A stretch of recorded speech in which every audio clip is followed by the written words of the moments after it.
Good afternoon and welcome to Lunchtime Series with Kevin, where we add value to people's lives, happening every Monday, Wednesday, and Thursday at 12 on ebritzradio.com. You can catch the Lunchtime Series on all major podcast channels, and for our Lunchtime marketing segment, proudly supported by Hollard Insurance, hashtag big ads for small businesses, as per usual. Joining us, our marketing and communications expert, Craig Paisley. How are you doing, Craig? Kevin, well, thanks. Yeah, good to be chatting again and looking forward to an interesting conversation today.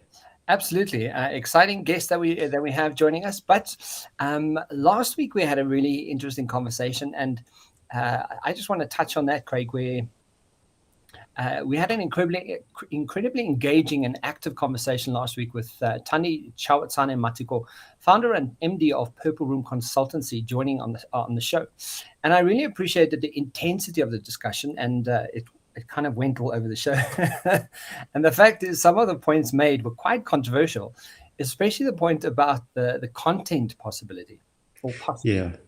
Kevin, thanks. I think engaging and active is a little bit of an understatement. I think more a case of highly energized and whirlwind would be appropriate on the conversation last week. It really was fantastic, and the conversation did go off in many different directions. But while we covered a huge amount on the topic of public relations last week, particularly as you talk around the whole aspect of where content potentially could live. Yeah, so building on that, Craig, what are the key takeaway points from last week's conversation that we can share with the listeners? Kevin, there are a number of points that I want to share from last week, but I really want to start by revisiting the correct definition, or at least get some clarity to the definition of public relations, as there's a lot of confusion and in many instances the incorrect use of the term. So I pulled a few references, firstly from HubSpot.com, one of my favorite content portals, as you well know. Then I looked at the Public Relations Society of America, and then I went on to the good old Oxford Dictionary, and this is what we learned. So starting with HubSpot, we read that public relations, known in short as PR, refers to the strategic communication from an organization to the public to maintain or cultivate public image and or respond to public discourse. Referencing the Public Relations Society of America, we read that public relations is a strategic communication process that builds mutually beneficial relationships between organizations and their publics. And lastly, referring to the Oxford Dictionary, public relations is the state of the relationship between a company or other organization, or even a famous person, and the public, and the professional maintenance of a favorable public image by that company or organization or that famous person. And what's important to note here is that in each of these definitions, Kevin, nowhere is the discipline or practice of public relations referred to as PR communications. They're quite distinctly separate, and that really is where the confusion comes in, as communications actually plays a role in public relations. It is not public relations in itself. Yeah, I remember Tanya opening her salvo with this very point and being adamant that public relations is not communications, but that it's delivered through effective communications. Very much so. Yeah, and I remember that quite distinctly. So on that point, I thought, let's quickly just provide a reasonable description of what the role of communications is in public relations. And referencing the educational portal mystudyguide.com, MSG, we read the following. Communications plays an essential role in effective publication. They're validating it right there. Two-way communication between both parties is essential, and information must flow in its desired form between the organization and the public. The receiver must understand that the sender intends to communicate from an effective public relation. The receiver, vis-a-vis the public target audience, stakeholders, employees, investors, and this is where the internal-external conversation came in last week. They must clearly understand the sender's message, and in this instance, it's the business we're talking around. So the message or information needs to create an impact in the minds of the recipient or customers for an effective brand positioning, and communication needs to have a strong influence on the target audience for them to remain loyal towards that organization or that brand. So largely, strategic communication involves the use of communications to achieve a goal, and PR uses the channel of communications to effectively deliver that message. Yeah, so in large, the communications really is the imparting and or exchanging of information. Correct, Kevin. Yeah. So to conclude on the takeaway points for today from last week's session, I want to just quickly reference the 6 good reasons to combine your PR and contact marketing strategies. And this really shows how content and PR really do live together quite seamlessly. So published by Paul Louis Vallat on the 14th of June 2018 to meltwater.com. Meltwater is I think it's a Nordic-based company, and they really focus on tracking, monitoring, and analyzing brand and online behavior. And we learned the following. So combining PR and content marketing strategies facilitates idea sharing. So it's a PR professional's job to know and even predict the latest trends across the spectrum of industries. And this presents an opportunity for PR teams to work very closely with creative and marketing teams within the organization to develop fresh content and marketing ideas. Point 2 is to amplify content. PR acts as a vehicle to reach key industry influencers, and as such, the brand should be able to reach the target audience in a truly influential and effective way. And that was quite clearly explained in our definition earlier. Brand message consistency, again, one of the most important things in communications these days is all of branded communication should be aligned to maximize and reinforce the value of the proposition, the brand identity, and brand personality, whether from press releases through to branded sales collateral in the marketplace. Point 4 is the good old SEO optimization component. By combining PR and content marketing, press releases can also be SEO optimized as concisely as the brand's website. So PR teams do know the importance of this, Kevin, the understanding the value of integrating backlinks in the way that you would link to the brand's blog sites or landing pages. Building influencer and journalist relations, point number 5. One of the main challenges in PR is this building that strong, trustworthy relationships with key journalists and influencers and other voices in the marketplace. So linking the content to PR campaign with your brand message makes for an integrated, more impactful campaign. And the last point here is measuring the ROI of campaigns. So generally PR ROI is measured in terms of impressions and AVE, but the content that the team creates, Kevin, clearly the whole conversation around content is that content can be directly linked to its impact on the brand and the sales funnel. And and those are the key takeaway points from the conversation last week. Yeah, I really enjoyed the fact that there was a clear way of understanding the strategy that PR really gets involved with. So for me, there was a really eye-opening moment around how wonderful PR can actually, what it does for a business. Absolutely. Craig, so it's a new month, and keeping with our ongoing support of Hollard's Big Ads for Small Businesses campaign, we have started the new month by having a special guest who's going to be joining us, and who we recently chatted to. Do you want to sort of just tell us more about him, and so we can sort of listen into that conversation?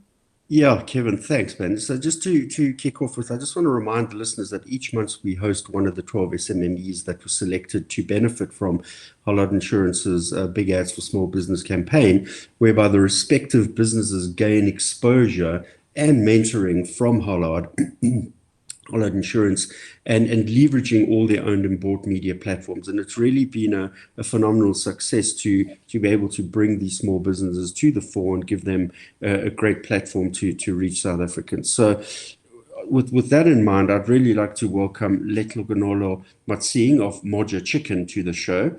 And we're really looking forward to having an insightful and appetizing conversation with Letlhogonolo today.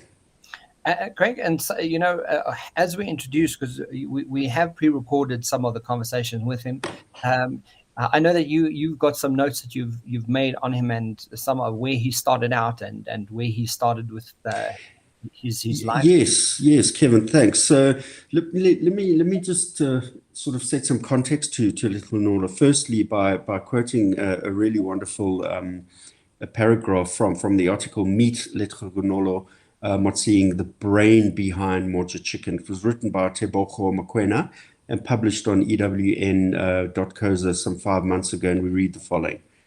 Growing up at home, we reared chickens, unlike our neighbors who had cattle, sheep, and goats. I had to feed the chickens every morning and afternoon, he said. We were only able to eat meat 10 or 15 times a year, and that would be chicken. I realized that if I'm going to own a chicken business, then it would mean that I could eat chicken anytime I want. And, being able to eat chicken anytime you want surely is definitely enough motivation to start a business like a chicken fast food business.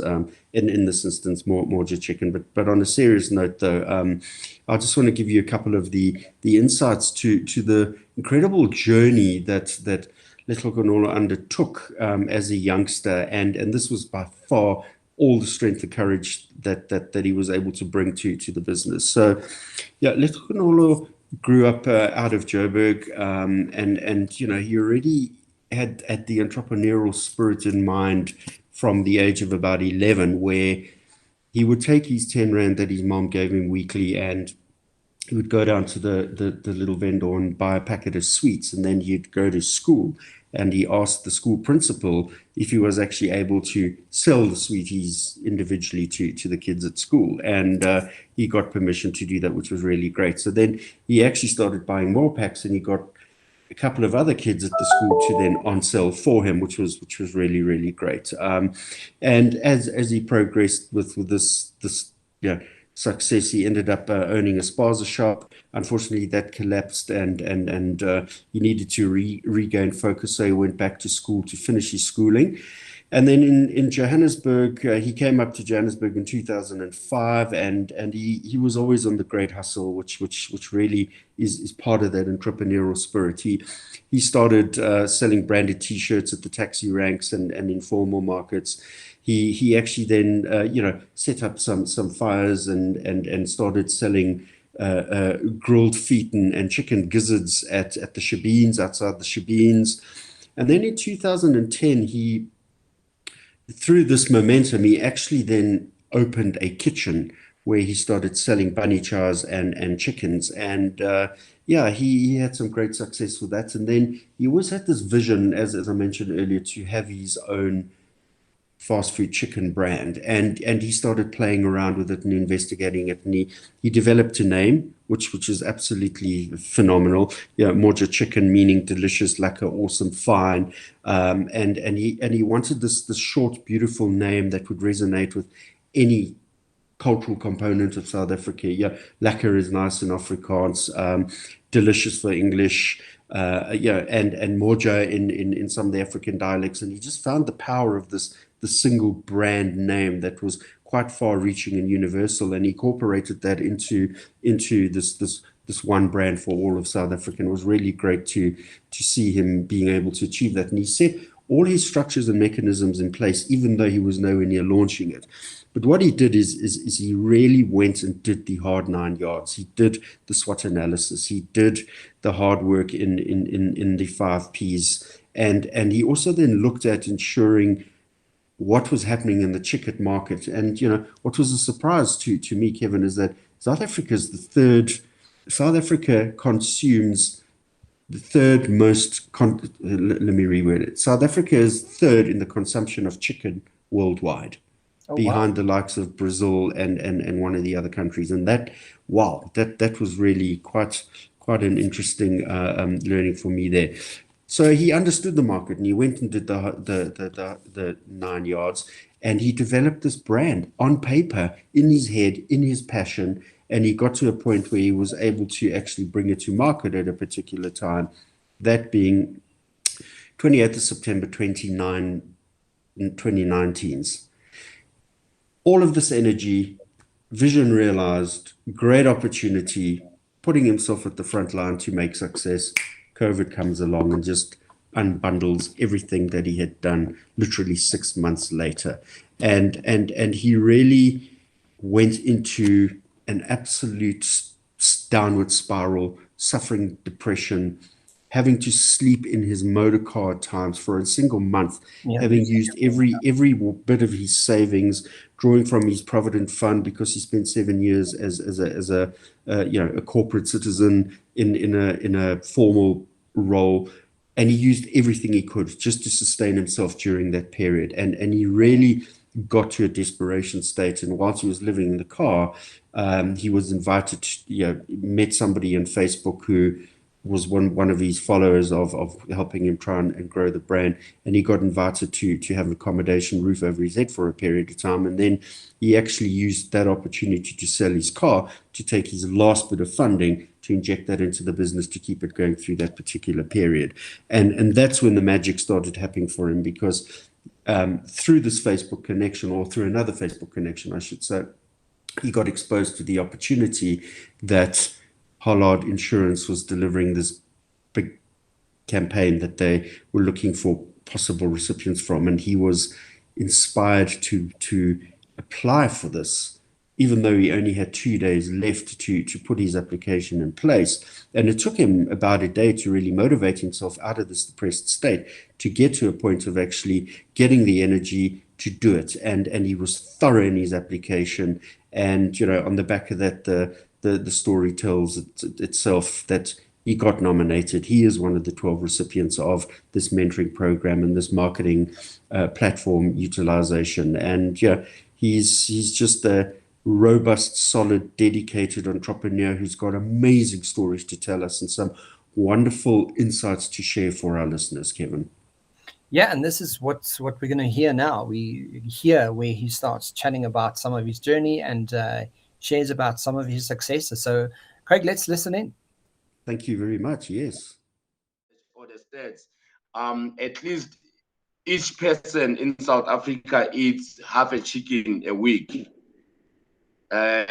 So the market for me now became even though it looks way congested outside, but then because of the opportunities that are within the industry, that's when I started now thinking, you know what, I might just carry on with my idea. So I now had to strengthen the name Moja Chicken. So a lot of people would ask me, why did you come up with the name? How did you come up with the name Moja Chicken? And why you call your business Moja Chicken?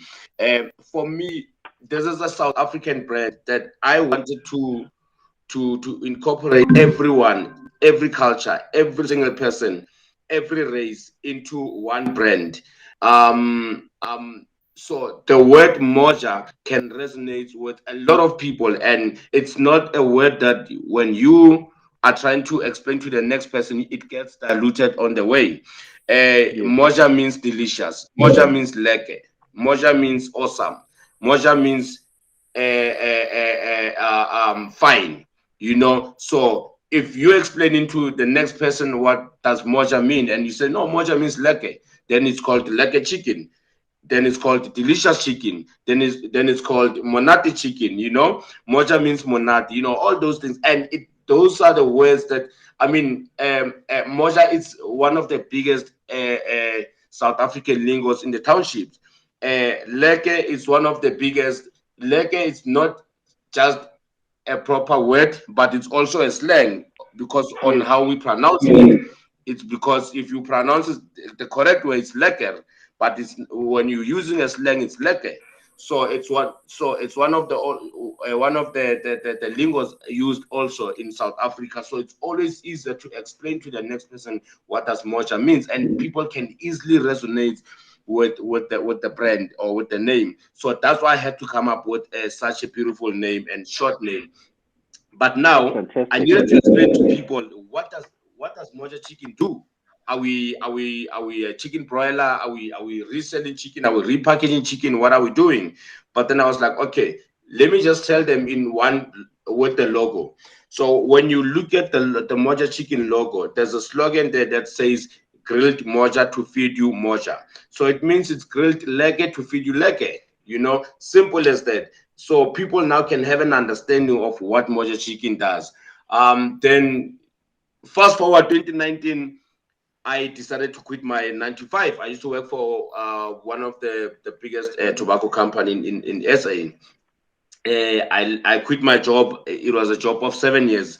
I was there for 7 years doing trade and marketing. So I decided to quit in March 2019. So now, because I have all the information that I needed, I have all the right colors of the brand. I have all the marketing material of the brand and the positioning. I've performed my SWOT analysis. I've performed my 5 P's of marketing. I needed to now start executing the brand. That was in 2019.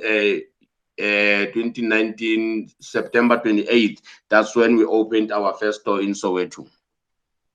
Wow, 28th December. That's fantastic. Well done. Thank you.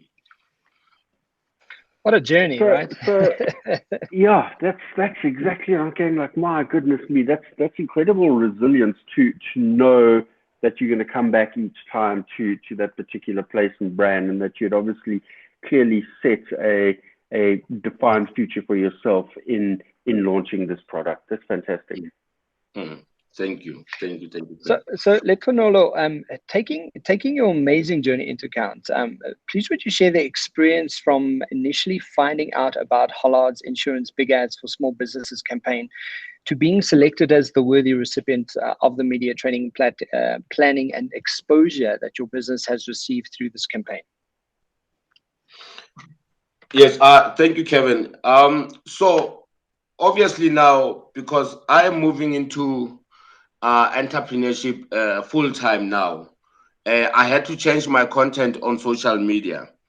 My content also on social media was all about Moja Chicken, all day, every day. Moja Chicken, every second post or first post that I would post or tweet, I would always talk about Moja Chicken. The reason I was doing that was because I wanted to plant the brand into people's minds or people's heads, even though they don't know where the outlet is, but they should know there's a brand called Moja Chicken in South Africa. That's basically what I was doing. I used the guerrilla marketing style, where I would be aggressive with my marketing, talk about Moja Chicken in every way.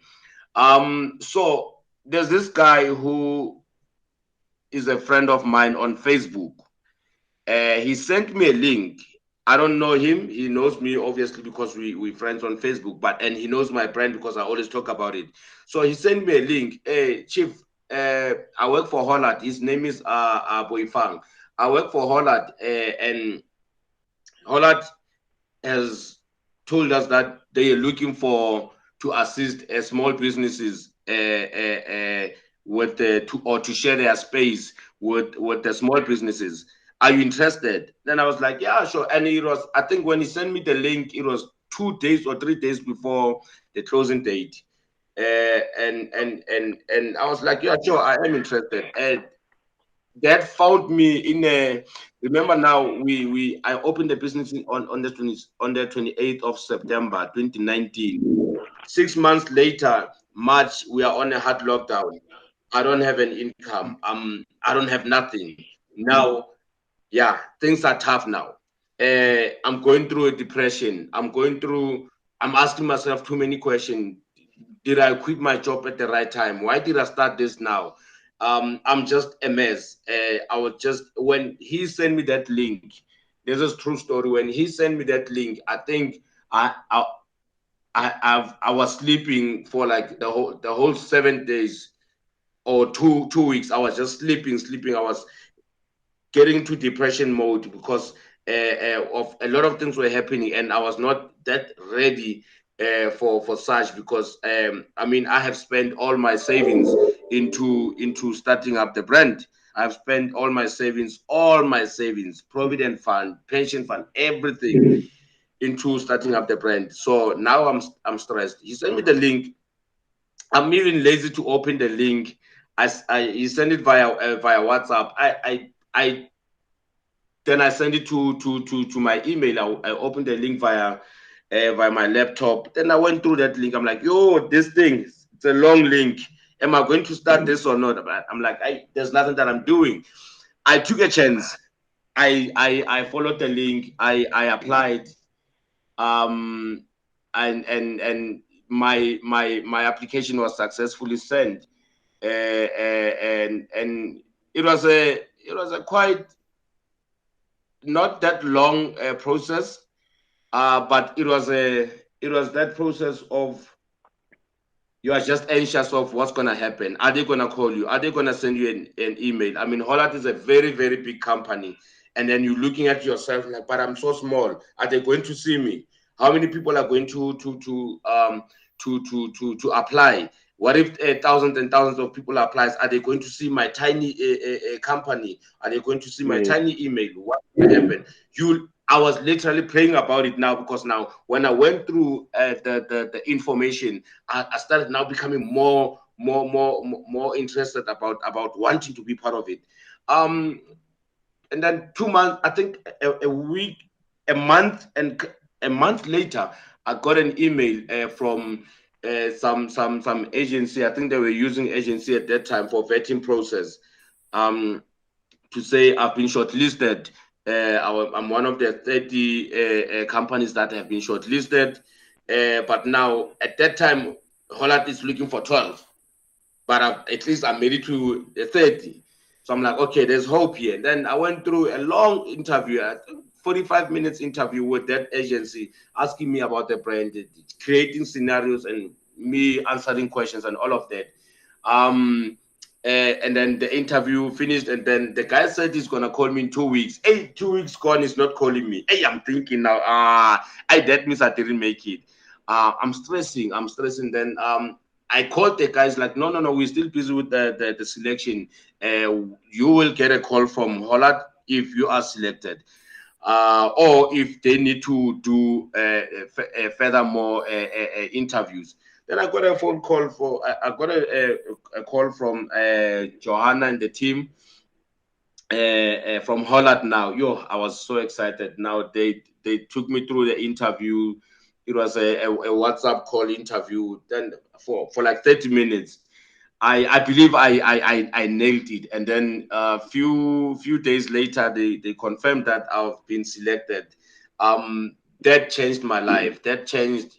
I woke up immediately. I started now working hard again immediately. I started now being positive about my brand and my business immediately when I was told that I've been selected for big ads of Hollard. And that journey has been it has been a very amazing journey for me. And what Hollard did for me, I think it's not only the sharing the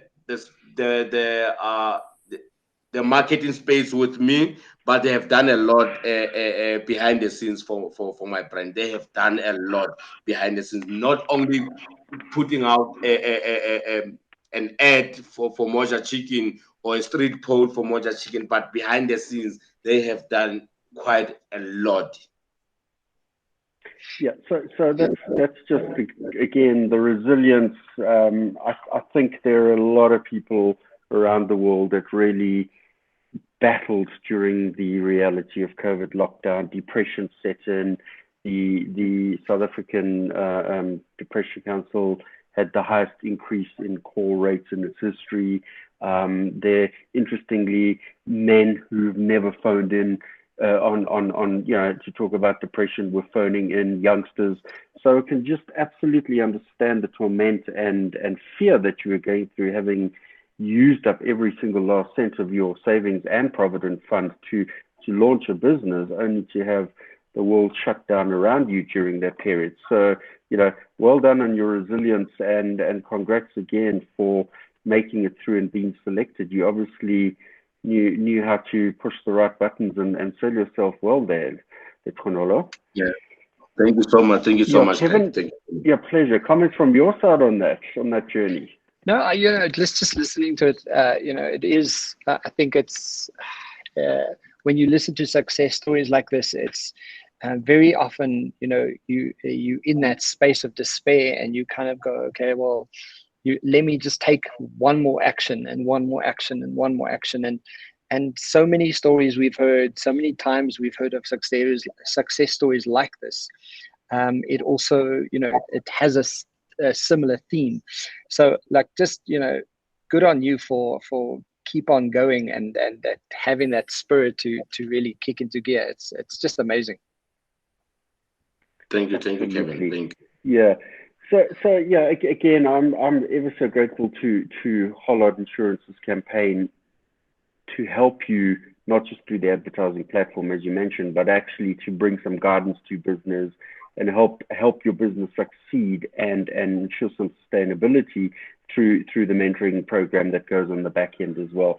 So, Letlhogonolo, we know that the SMEs are a major driver of economic growth in South Africa and obviously a significant contributor to job creation. So with that in mind, firstly, where do you see the growth for Moja Chickens? How do you see yourself contributing to job creation and economic growth in South Africa? How many stores do you have? How many staff are you employing at the moment? And what is your vision to roll it out? And how do you see yourself being able to achieve that?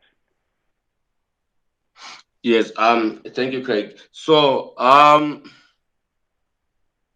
currently I have 6 stores that are operating. We're opening 2 more in few weeks. We currently employing 40 people. So with me,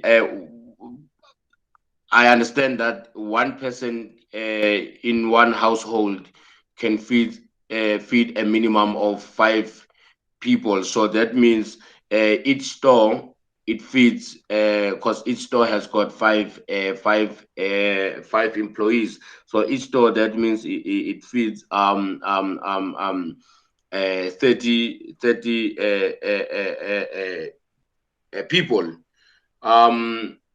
Where I see Moja Chicken going, like I said, I needed to come up with a name that could resonate with a lot of people and the South Africans, and an authentic name.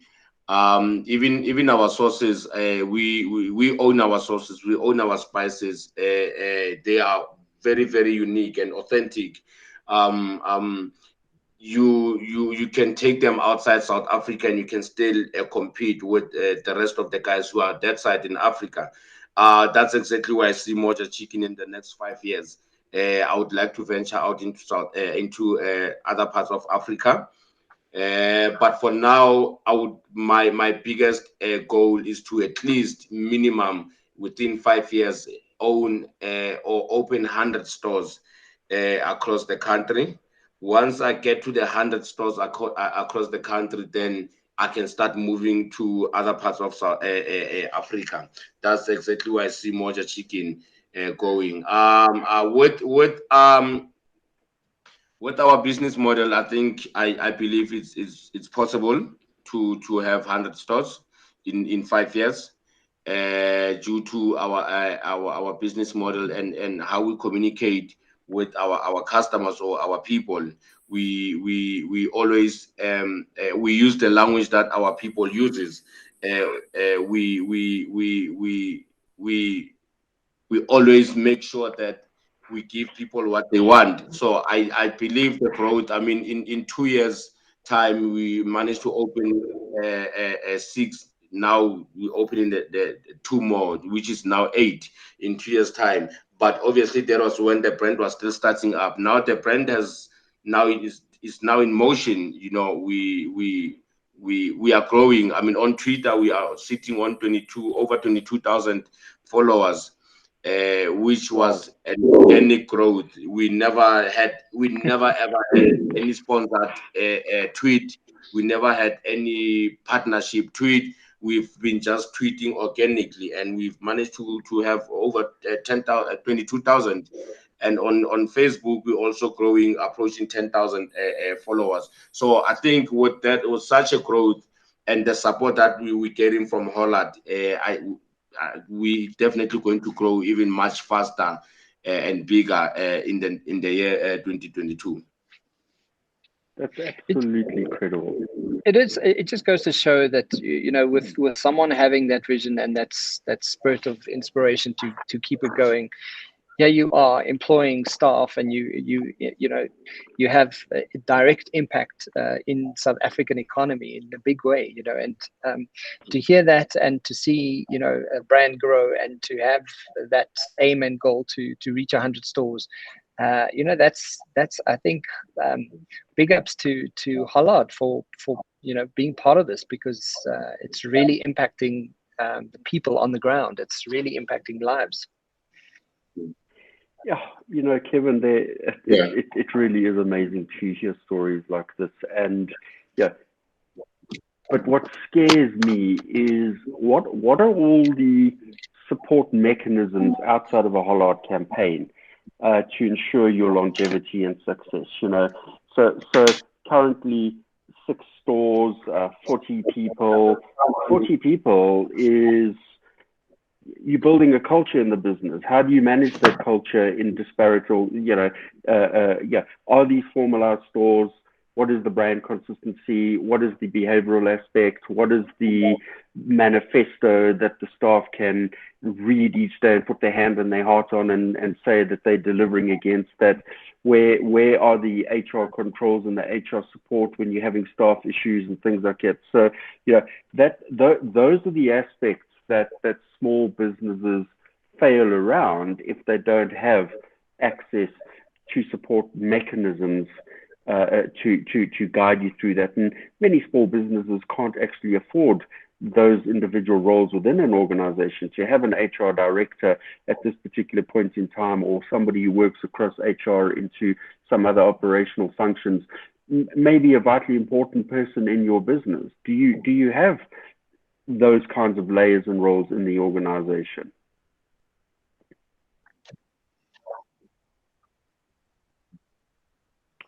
Letlhogonolo? Has the connectivity dropped there? Yes, I can hear you. Yeah, we can hear you now. Yeah, I'm saying, did you hear the question? I can hear. Okay, so what I was saying is it's important. Yes, I did. Thank you. I think that's a very great question.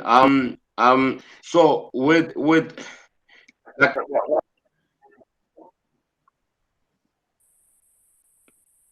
I think we've lost you. The line is really bad. Yeah, but I'm here. I can hear you. Can you hear me? Yeah, then we can hear you now. Yes. All right. I think I got the question. Perfect. Yeah, I got the question. So, like I'd mentioned earlier on, that so Hollard has not only shared their marketing space or advertisement space with Moja Chicken only, but they've also helped me behind the scenes. So, building a system being one of the things that Hollard has assisted me with, or they still assisting me with, getting the right documents in place, the franchise documents, the application from your non-disclosure documents and all of those things, documents, and then getting an accountant looking into our books. And then we recently spoke about HR assistance. We recently spoke about that. So all that support that we need to support the business and to ensure the longevity of the business. Hollard, we still talking about giving helping me more regarding that. But I am expecting the support from Hollard. They have promised that support too, because they recently asked me what else do I need from them, how else can they help me. So obviously that the HR, the finance department, all of those other departments that are very vital into the business, I've mentioned to them, and they're more than willing to assist me in that. So with other in terms of ensuring consistency as well, especially now consistency of the product, what I have done, I have appointed somebody who's gonna look into all stores to do quality check or quality control, and now and then that person goes to shops. I also myself go into shops and make sure that I do a quality check. That is now in terms of product, and obviously with the product, the source itself, we use one supplier or one manufacturer who does not manufacture Moja Chicken sauces for any other person, but only for Moja Chicken stores. So that one, all stores, they receive the sauces and spices from us, the head office. We redistribute to all the stores, so to make sure that they're not using any other spices or sauces except ours.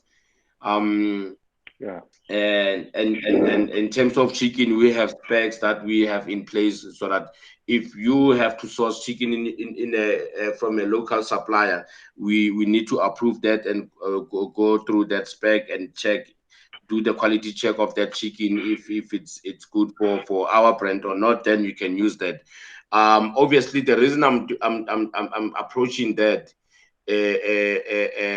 logistic that way of, now every store must source get a local supply for chicken, is because of the logistics that I'm facing now, logistic issues that I'm facing, of having to transport chicken from Johannesburg to Mpumalanga every week. It's going to be too much for me, as I'm still a small business, of course. But then in terms of sauces and spices, the life shelf lifespan of our sauces is 6 months. So the guys can order once or twice a month our sauces, and that gets delivered from us. But in terms of chicken, they source from the local suppliers.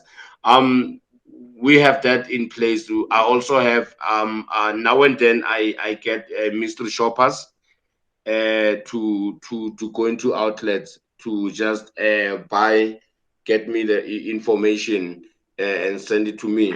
I'm trying to work on a system, a reporting system of a video reporting system, which is now I want every store every morning to report visually, and in the afternoon or in the evening when they close the shop, to also report visually to me, so that I can also be able to see the inside of the shop, how the shop looks like, and the outside of the shop. Is the shop clean from inside outside? Are they still adhering to the SOP, Moja Chicken SOPs? Are they wearing uniform, full uniform, and all of that? So I'm also working on that reporting system, visual reporting system. So obviously through guidance of Hollard, and in at this moment, to be honest, I only have Hollard as the people who are guiding me into the right direction.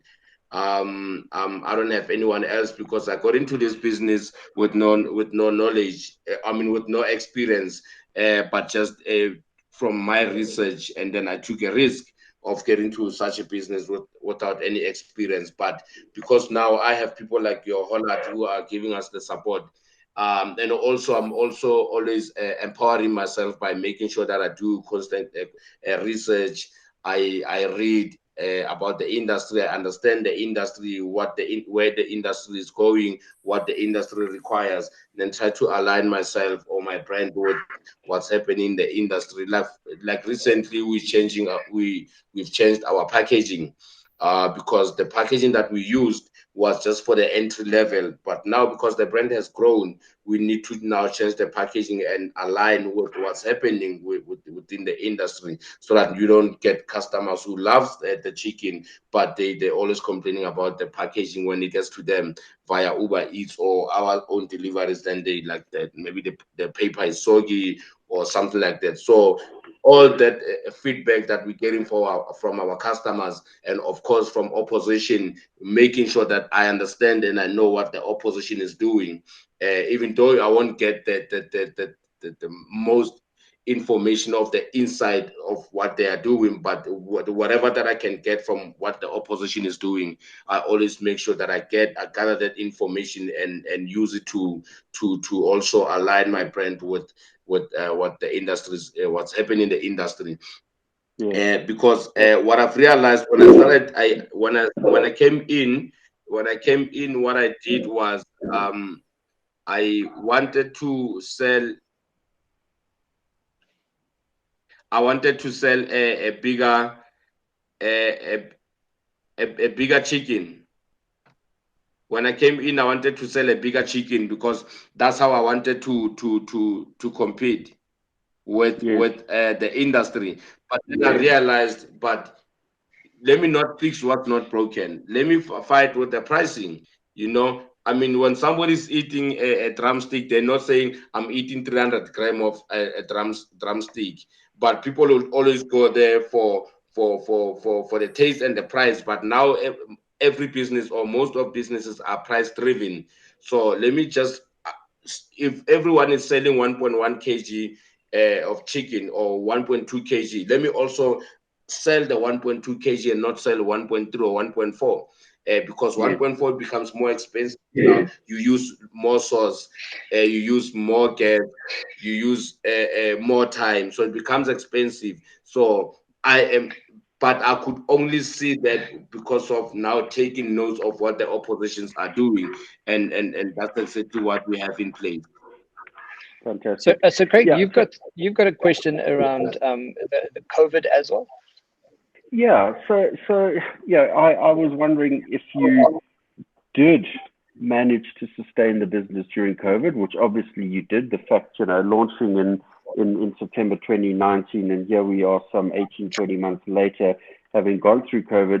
What did you do to sustain your business during that period? Because, did you pivot in any way? Were there any other parallel opportunities? Did you add something to the mix that gave you an extension of another product line that you were able to reach out and push to market and sustain yourself during that period? Thank you, Craig. So with the COVID experience was a very tough one for me.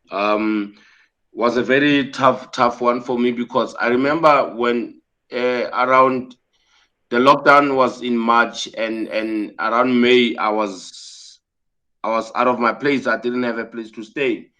And then I had to stay in my car for like a month.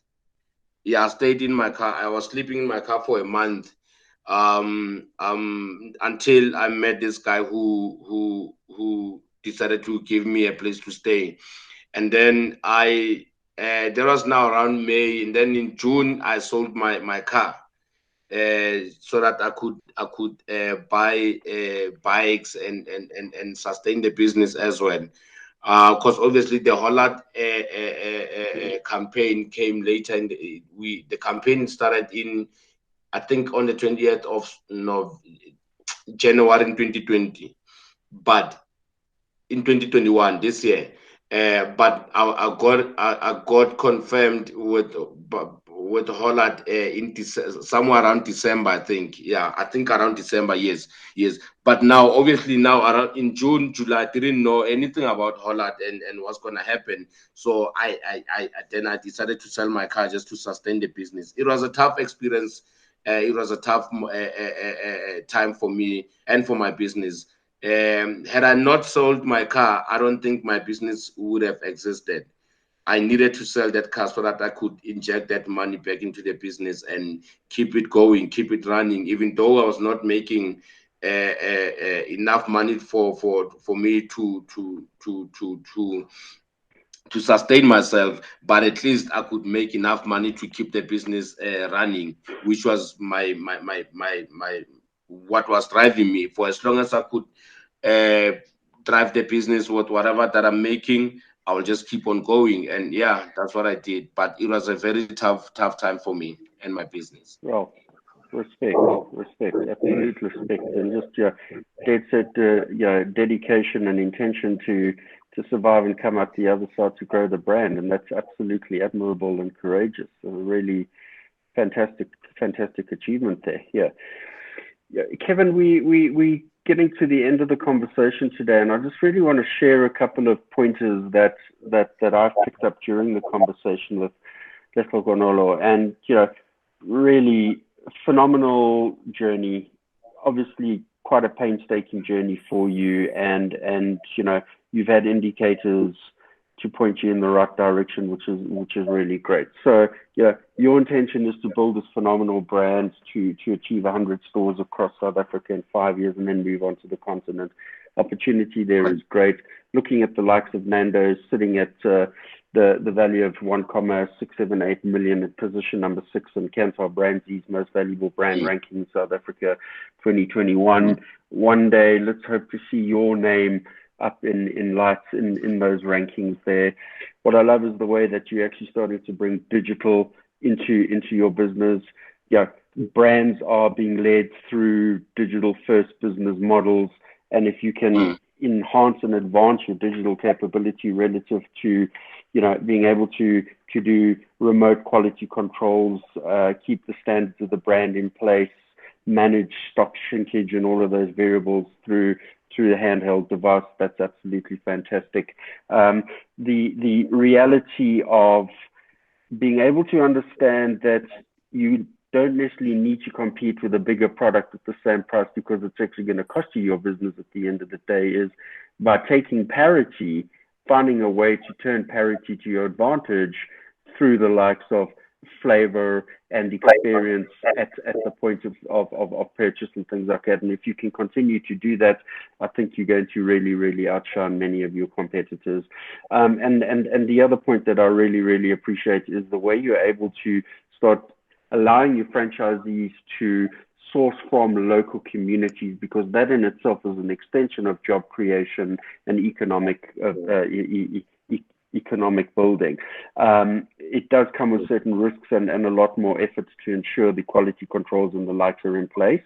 But really great that you minimize your supply chain costs by being able to create subsets of quality controls in local communities. So, you know, again, really, really good being able to adapt and ensure that you bring value to the local communities as well. Really, really great.